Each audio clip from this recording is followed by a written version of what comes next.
Buenas tardes chicos, espero que todos estén bien. A continuación estamos grabando la clase de patología de hongo que no se pudo transmitir. Bien, fíjense bien lo que vamos a hacer. Vamos a comenzar con la clase.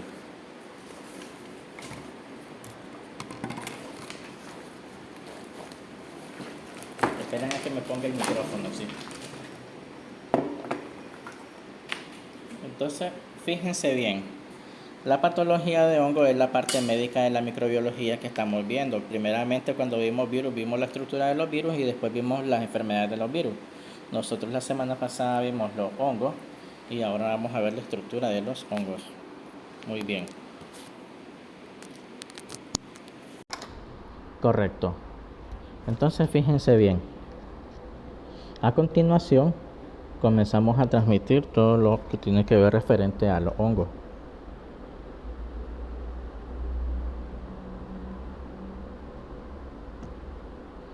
Miramos, primero vamos a ver los efectos de la salud de los hongos sobre los humanos. Bien, primero, los hongos, ellos pueden estar presentes en ya sea una exposición ocupacional o exposicional, porque recuerden que hay trabajos en los que uno se somete a bastante humedad y trabajos en la intemperie donde trabaja en el campo, ¿verdad? Entonces, trabajo en el campo, trabajo en la intemperie, trabajo en espacios cerrados. En todas las circunstancias se puede dar la infección por hongo. Pero las personas que más van a tener hongo son las personas que van a estar inmunocomprometidas, es decir, aquellas personas que tienen las defensas bien bajas. ¿Cuáles personas van a tener defensas bien bajas? Las personas que tienen cáncer, o sea, enfermedades neoplásicas, las personas con alteraciones metabólicas como en la diabetes, las personas drogadictas desnutridas, las personas con tratamiento con corticoides, porque los corticoides bajan la defensa, los pacientes quemados, dializados o que se han sometido a una cirugía grande, y los pacientes con trasplantes que están tomando bastantes medicamentos para suprimir la defensa inmune. Entonces, cuando un hongo afecta a estas personas que tienen baja la defensa, a eso le llamamos una infección oportunista, porque en condiciones normales esos hongos no se dan. ¿Estamos claros? Muy bien. Entonces, cuando quieran estudiar, todas estas son las circunstancias en las cuales un hongo oportunista puede infectar a un humano. En todas estas enfermedades se pueden dar los hongos oportunistas para cuando lo quieran apuntar, ¿oyeron? Bueno, continuamos. Primero,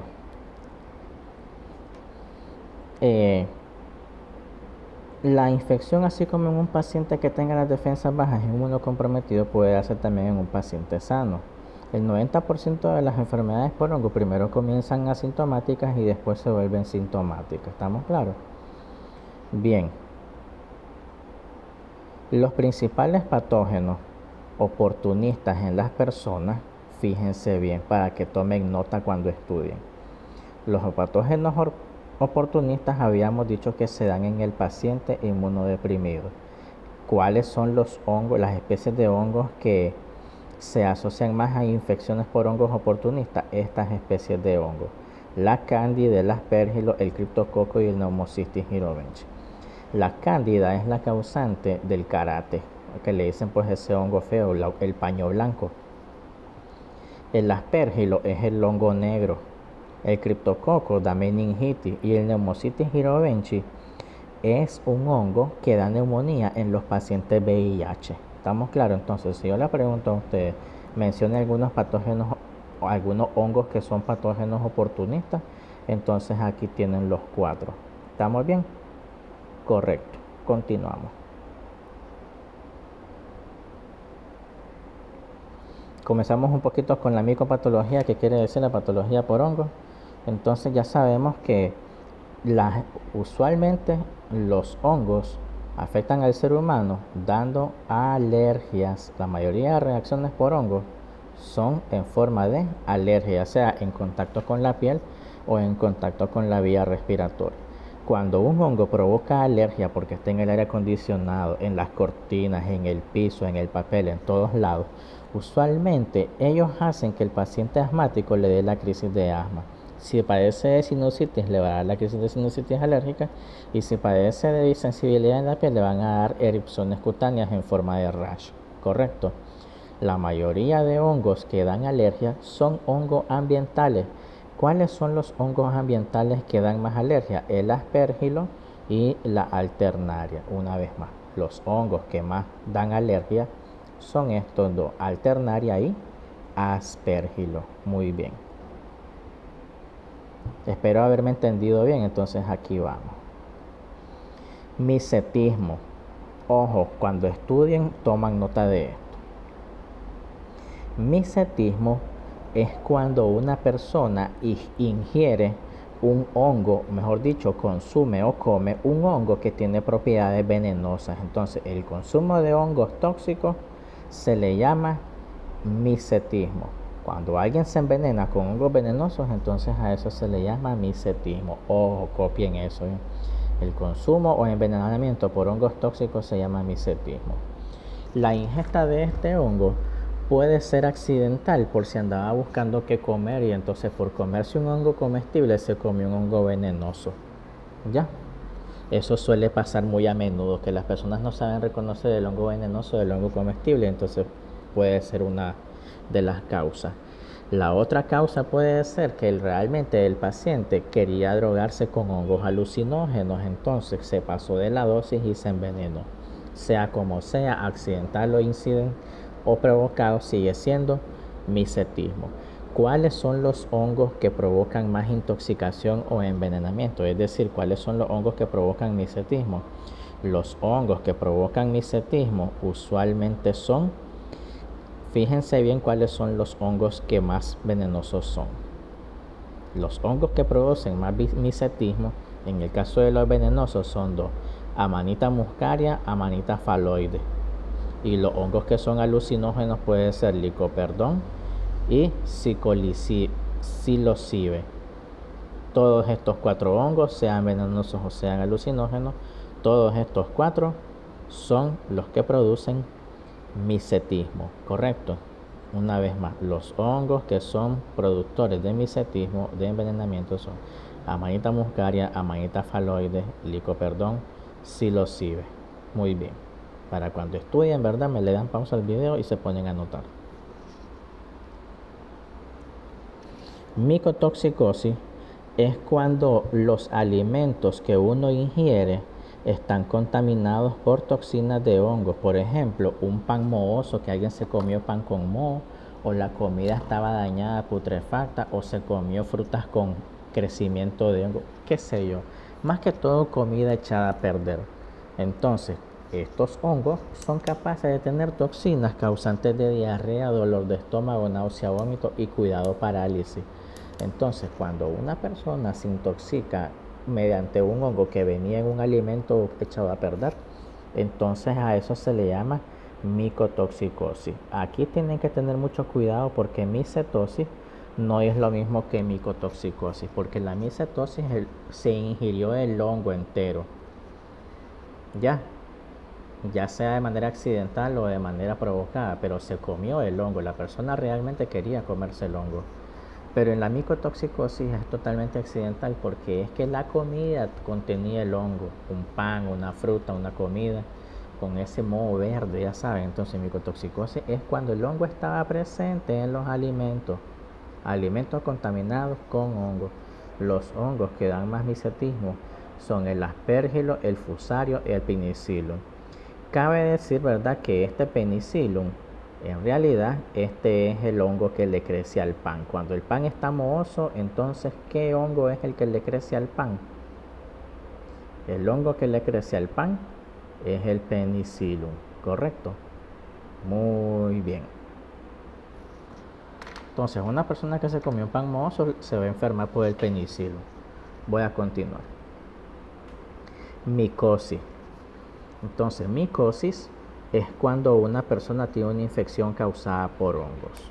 Puede ser infección en la piel, puede ser infección en la uña, puede ser infección en el pelo o infección de órganos internos. Así como las bacterias y virus causan infección, las infecciones por hongos se llaman micosis.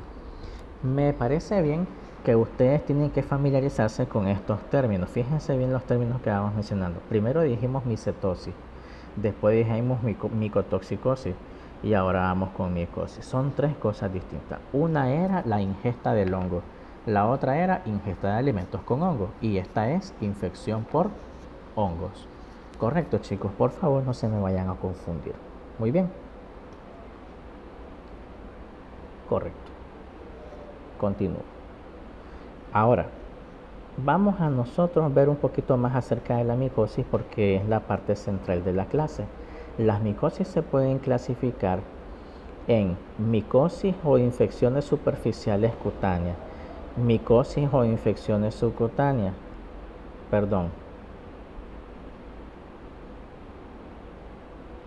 micosis oportunistas o infecciones oportunistas, micosis sistémica o infecciones sistémicas.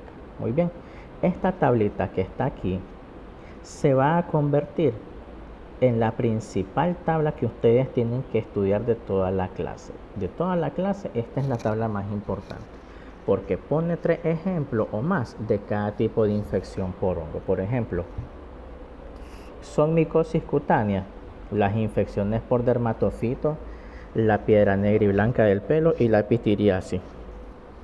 Son infecciones micosis subcutánea, la esporotricosis, la cromoblastomicosis y el micetoma.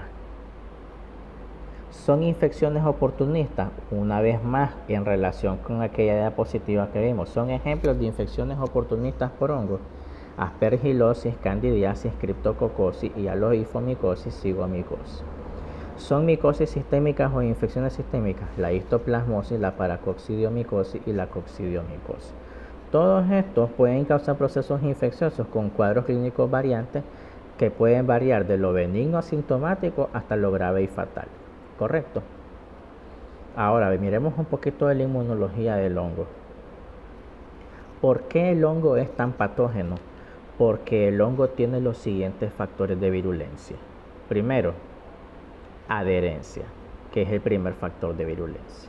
Con este factor es lo que hace que el hongo se pueda adherir bien a la piel y por eso causar tantas infecciones en la piel y en los órganos internos, en especial el estrato córneo de la piel. Por eso es que es infaltable el hongo en los pies y en los pies, en las manos, en las axilas, en todos los pliegues.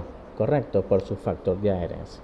Segundo factor de virulencia es la capacidad de penetración, porque él tiene colesterol en la membrana y nuestras células tienen colesterol. El tercer factor de virulencia es la multiplicación, porque él se puede multiplicar en cualquier ambiente con o sin oxígeno. Y la otra es la capacidad para eludir el sistema inmune, porque él tiene sus propios mecanismos de defensa de hospedero. Entonces, estos 4 factores de virulencia son los que hacen que el hongo pueda prosperar en cualquier parte y en cualquier organismo, causando las infecciones que produce. Ahora, para que un hongo produzca una enfermedad, eso depende de la virulencia, la cantidad del hongo que ha crecido, la vía de infección, la inmunidad del hospedero, el órgano afectado y la coexistencia de otras infecciones o enfermedades. Porque puede ser que el hongo por sí mismo no sea capaz de entrar, pero si el paciente actualmente tuvo una infección o una enfermedad que lo debilitó, entonces el hongo entra más fácil en forma de una enfermedad oportunista. ¿Me he explicado? Muy bien. ¿Cómo se diagnostica una enfermedad por hongo? Una enfermedad por hongo se diagnostica, ¿verdad?, primeramente con los datos clínicos y radiológicos. Los datos clínicos vendrían siendo los síntomas del paciente, desde una picazón, que es lo más probable que le dé, hasta la formación de manchas blancas en la piel o en las mucosas, ¿correcto? Luego se confirma con examen de laboratorio, especialmente de radiología, por si nosotros estamos investigando que el hongo le dio neumonía.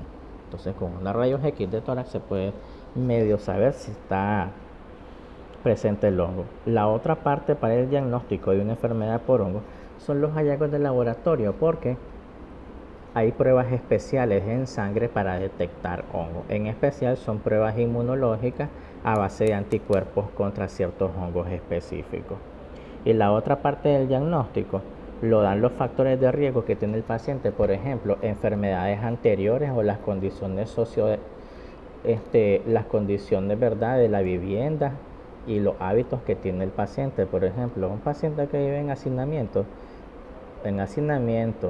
o en una habitación con piso de tierra, techo de asbesto, de lámina o de plástico, con poco acceso al agua potable, ¿verdad? O vive en un ambiente demasiado húmedo y encerrado y oscuro. Entonces, las condiciones higiénico-sanitarias más las enfermedades que ha tenido el paciente son factores predisponentes que hacen que nosotros diagnostiquemos junto con todos los hallazgos radiológicos y el laboratorio que el paciente sí tiene una enfermedad por hongo, o sea, una enfermedad micótica. Muy bien.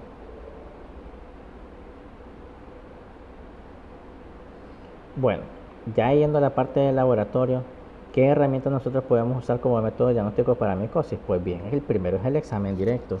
¿Qué es el examen directo? Que nosotros agarramos una lesión por el hongo, ¿verdad? Una llaga, una úlcera o un carate o una peladura, y nosotros raspamos con una laminita las escamas de piel donde supuestamente vamos a investigar el hongo. Agarramos la laminita y la miramos en el microscopio, entonces a eso se le llama examen directo. Raspamos la lesión y el raspado lo miramos en una laminita al microscopio, entonces ahí estamos viendo el hongo. ¿Correcto? El otro es por medio de biopsia, o sea, estudio histopatológico. A esto nos estamos refiriendo con biopsia, porque en la biopsia puede salir el hongo. La otra es agarrar el mismo hongo que se hizo en el examen directo y crear un cultivo para ver crecer el hongo y seleccionarlo y ver exactamente qué tipo de hongo es. También la detección de anticuerpos, que son las pruebas inmunológicas, el PCR y la prueba de la resistencia para saber si este hongo es sensible al medicamento. Miremos el examen directo. El examen directo es tan directo que él mismo, con solo el examen directo, uno puede hacer el diagnóstico definitivo sin tener que usar las otras alternativas que nosotros mencionamos. Porque en el examen directo, miren, se puede ver la forma del hongo, la forma del conidio, la forma de la hifa, la forma de las esporas, ¿verdad? Sin necesidad de hacer otras pruebas de laboratorio. Usualmente, en mi experiencia, el examen directo pues da bastantes resultados sin tener que buscar otro tipo de examen. ¿Qué tinciones nosotros podemos usar para ver hongos al microscopio? Usualmente lo que se usa, la más usual, es el KOH. ¿Oyeron? La tintura para poder ver los hongos al microscopio, la más usual es esta, miren, KOH. Y ustedes van a escuchar a los ginecólogos y a los clínicos decirle, muchacho, agarra la muestra y decirle al laboratorio que le haga un KOH. Entonces ese es el que más se usa. Entonces agarramos la muestra y se le echa hidróxido de potasio para que se puedan ver los hongos al microscopio. Entonces, digamos que una mujer tiene una infección vaginal por hongos. Entonces, mandan el exudado al laboratorio. Entonces ya agarran el exudado en el laboratorio y le hacen KOH para ver si el exudado es por hongo o por otro microorganismo. ¿Estamos claros? La otra forma de mirar el hongo al microscopio es con tinta china. Todas las células van a quedar sin pintar y solo el hongo va a estar pintado de negrito. La otra coloración es la de Ginseng, la de Squibb y la coloración de Gran o la de Zilnissen. Pero en mi experiencia, las que más dan resultados rápidos es el KOH, que es lo que hay aquí en Nicaragua y es rápido, sale en 10 minutos, y la tinta china. Correcto. Esas son las tinciones de hongo que dan mejores resultados aquí en Nicaragua. ¿Ya? La otra parte es que si es biopsia, no es lo mismo observar un examen directo que una biopsia. Cuando es una biopsia lo que se está examinando, entonces se usan otro tipo de coloraciones. Las 3 coloraciones que se usan en una biopsia para ver si la biopsia tiene hongo es hematocilina eosina, ácido periódico de Schiff y Grocot. Plata metamina de Gomori o Grocot. Entonces, en resumen, en vez de escribir todo esto, solo escriben Grocot. Entonces, las tres tinciones en una biopsia para ver hongo es HE, PAS y Grocot. ¿Oyeron? Esto es en el caso de las biopsias, ¿ok? Una vez más. En una biopsia, las 3 coloraciones son HE, PAS y Grocot. Muy bien, chicos. Correcto. Continuamos. En el caso de las pruebas más especiales, entonces son pruebas que se hacen con anticuerpos. Usualmente la prueba que se le hace a los hongos con anticuerpos es ELISA, igual que el VIH, ¿ves? La prueba de ELISA. ELISA no es porque se llame la mujer ELISA, sino que eso se llama Inmunoensayo, ¿verdad? Específico. Inmunoensayo específico por LISI, ¿verdad? Entonces a eso se le llama ELISA. ¿Estamos claros? Muy bien. Para eso se tiene que cultivar el hongo en varios medios de cultivo, pero los medios de cultivo donde crece más fácil un hongo es en el agar saburó y el agar sangre, ¿ok? Imagínense si yo les pregunto en el examen, mencionen 2 medios de cultivo donde pueden crecer los hongos. Medio de saburó y medio agar sangre. Agar saburó y agar sangre son los medios de cultivo donde más fácil podemos poner a crecer los hongos para después estudiarlos. Muy bien, correcto.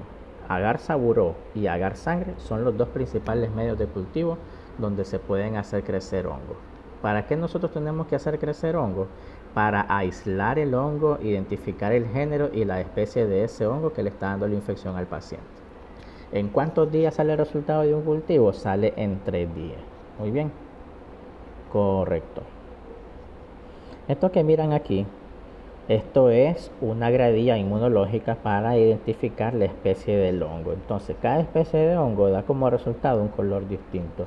Y en base del color que dé, esa es la especie del hongo que infectó al paciente. Pero estos cambios de colores, esta prueba inmunológica la hace esa máquina automática para que el humano no se esté matando. De todos los métodos automáticos, la que hay aquí en el país, porque es la más barata y la que tiene los reactivos más baratos, es el sistema VITEC. Miren, métodos automáticos para leer hongo. Miren, el sistema VITEC es la maquinita que da esos colorcitos que tienen en la tabla, correcto. Entonces quiere decir que esta máquina que está aquí, que tira para cada especie de hongo un color distinto, ese es un sistema VITEC, correcto. ¿Para qué sirve? Para ver el perfil de asimilación, para ver el perfil de fermentación y para identificar los metabolitos con el objetivo de saber qué especie de hongo está afectando al paciente. Muy bien. Más y más y más de lo mismo. Miren, más de lo mismo. Pruebas de anticuerpos, se le hace PCR, ¿verdad? Se le hace metabolito fúngico, ácido nucleico, pero eso no vale la pena copiarlo ahorita, ¿correcto? Muy bien.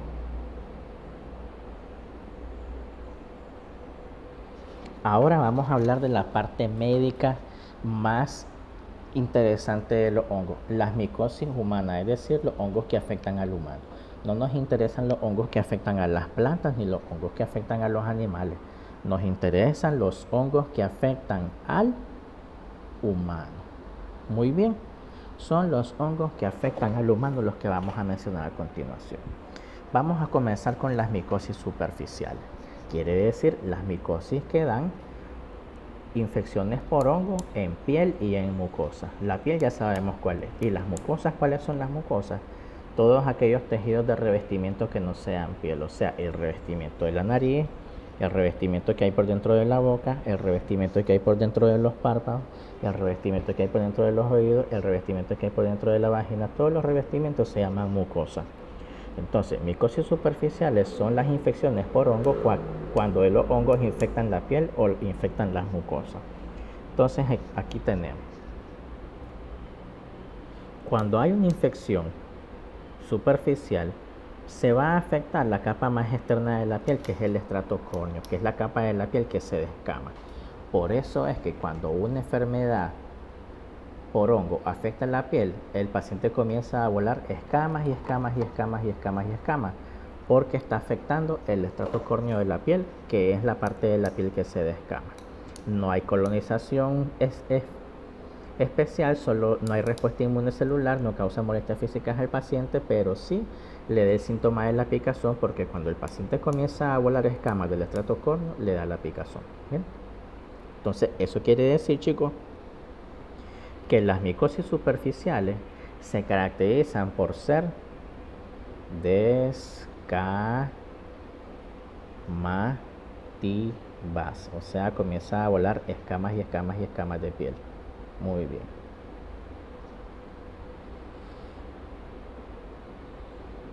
Correcto. Entonces, todos estos son ejemplos de micosis cutáneas. Miren, hongos en la uña, El famoso karate, ¿verdad? Que es el paño, hongos en las manos, hongos en los pies.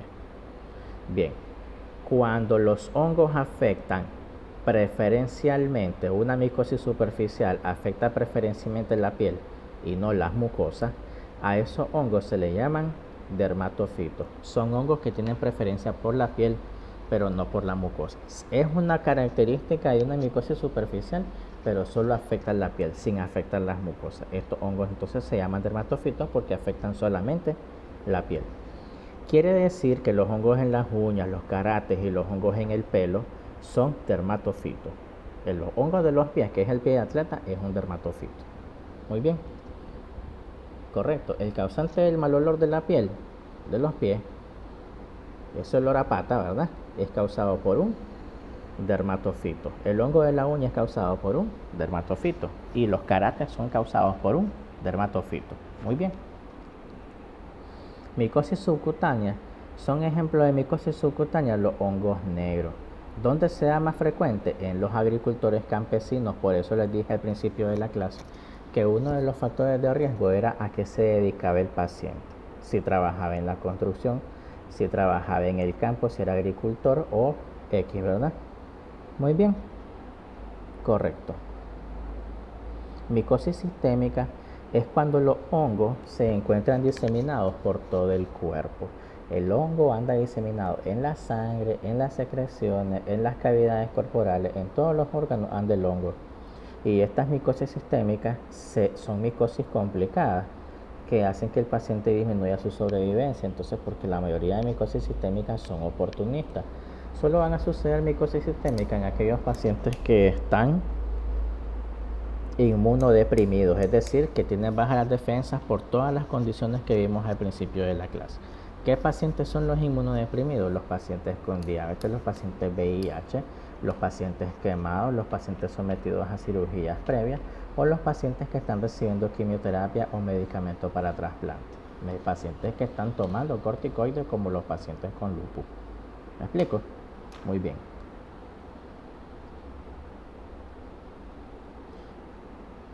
Ahí las tienen las micosis oportunistas, miren. Este hongo le afectó toda la nariz. Este hongo fue encontrado en el pulmón porque esto es un esputo. Esta micosis se encontró en el esófago. Miren cuántas placas blancas. Miren, esta micosis se encontró prácticamente en el hueso. Y miren esta micosis afectando las cavidades corporales. Usualmente son riesgosas. Bien, la aspergilosis es parte de la tarea. La vamos a pasar desapercibida porque ya saben qué es de la tarea. Mucormicosis. La mucormicosis es una enfermedad por hongo causada por el hongo de tipo mucor. Este hongo se le conoce como el hongo carnívoro porque puede destruir la piel.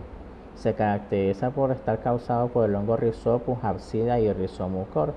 Y él se caracteriza por ser un hongo algodonoso que crece al segundo o quinto día de cultivo. Se reproduce asexualmente y cuya presencia orgánica en descomposición, frutas y harina, nosotros lo podemos adquirir de manera accidental.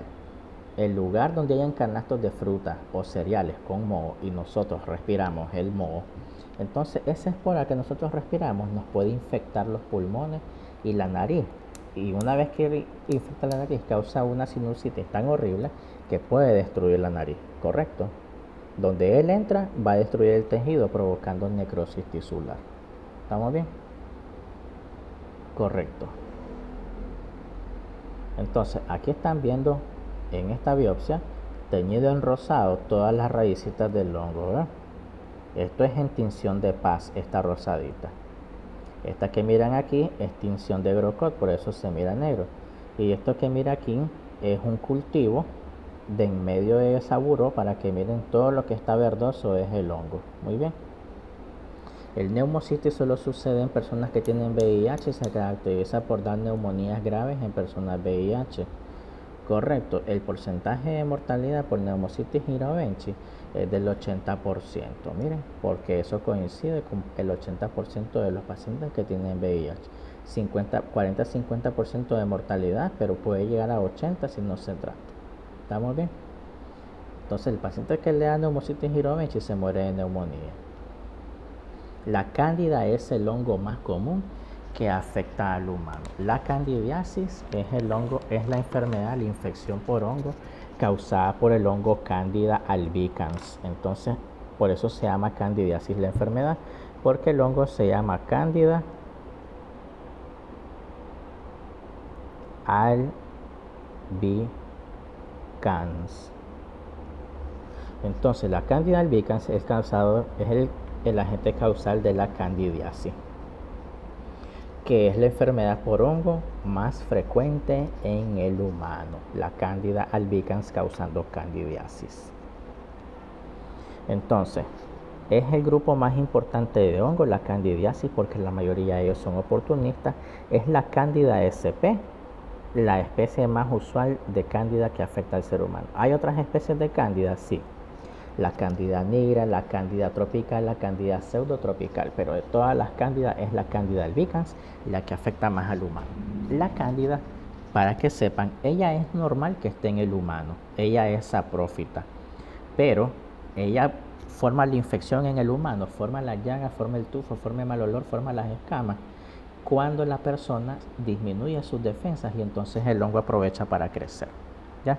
Entonces el hongo siempre está ahí, pero está mantenido a raya. En cuanto el ser humano se debilita, el hongo comienza a tomar su lugar y a causar la infección. Correcto, porque ahí está, miren, el hongo es saprófito, él es normal, pero una vez que las defensas bajan, entonces el hongo que era saprófito se vuelve patógeno. Por eso dice en negrita que la cándida es patógena cuando la resistencia a la infección del huésped se ve disminuida. O sea, que estamos hablando de que el 100% de los humanos tenemos en nuestro cuerpo una o más especies de cándida en nuestro cuerpo, pero que ella aflora cuando nuestras defensas bajan. La cándida se caracteriza por ser una levadura de 4 o 6 micrómetros, ovoide y gemando, y que ella tiene muchas formas de presentarse. Puede presentarse como un micelio o una levadura, o puede presentar hifa. Cuando ponemos a crecer las colonias de cándida son de color blanco, no son de color verde como en el mucor. Y pueden crecer algodonosas y suaves en el agar saburó. ¿Correcto? Muy bien. Entonces es un hongo pleomórfico porque ella puede estar presente de varias formas, como levaduras, como hifas, como micelio, como pseudohifas, como cualquiera. ¿Estamos bien?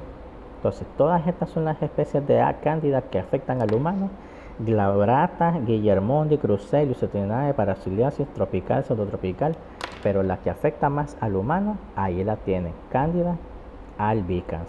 Son más o menos 200 especies de cándida, pero la que más afecta al humano y que da candidiasis es la Candida albicans. ¿Qué les parece, chicos?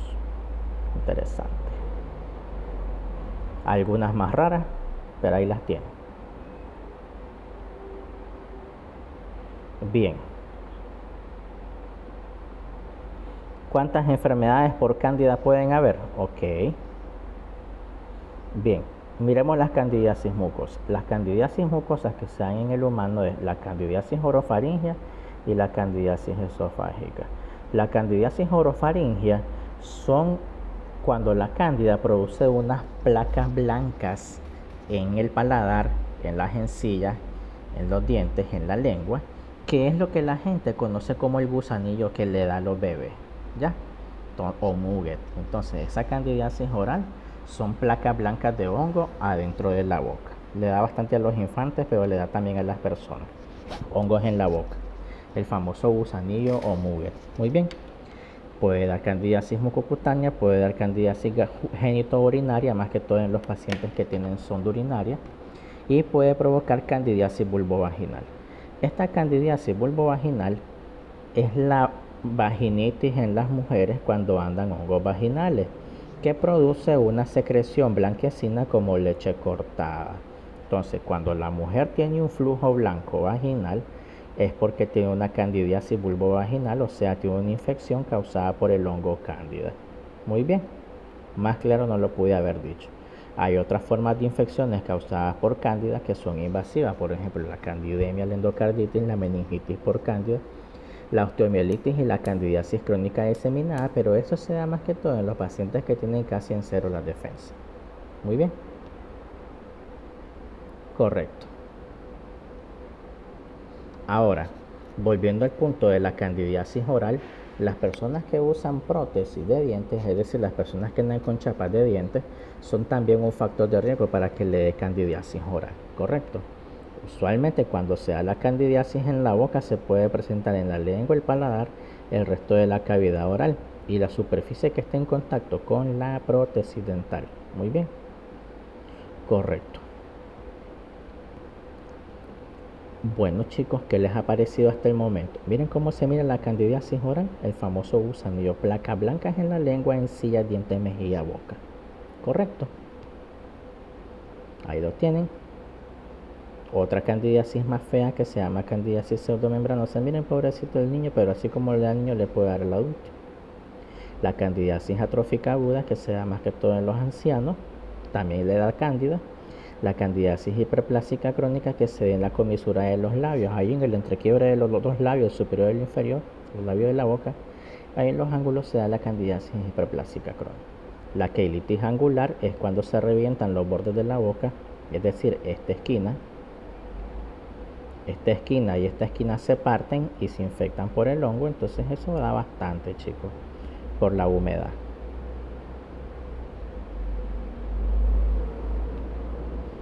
Otra glositis, otra estomatitis, así se dan los hongos por la prótesis. Miren, donde la prótesis estaba pegada, entonces ahí se forman partes blancas, miren, donde iba la prótesis dental.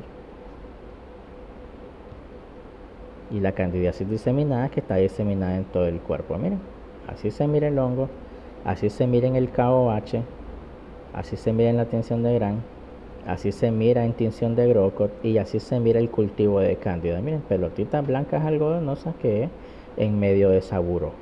¿Ya ven? Bien chicos, ¿qué les ha parecido por el momento la clase? Hubiera sido genial que lo hubiéramos visto en la clase, pero bueno, los caminos de la vida son bien raros.